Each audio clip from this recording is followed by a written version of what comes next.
A gurguje zan nuna maka abin da za ka yi bayan ka je ka yi rijista na ainihin shi wannan application wanda ake kira da suna Sabi, kamar yadda za ka iya ganin ga ainihin logon shi nan guraren.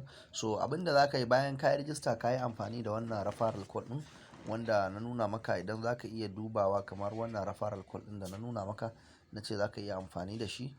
Wata ko ainihin ka ga referral code ɗin in ka duba za ka gan shi gashi nan 46SACH873.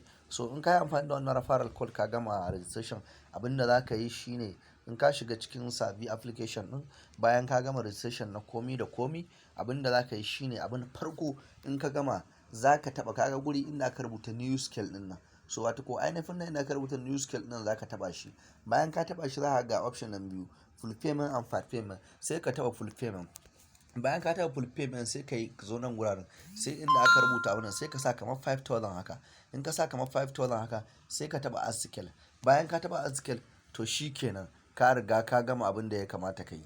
Daga nan in kana so kai ma ka yi referral ɗin wani, sai ka dawo ka taɓa more ɗin nan. Bayan ka taɓa more, in ka taɓa more sai ka gangaro daga ka taɓa more, kamar network problem ne yake ɗan bamu matsala. So amma wannan ba.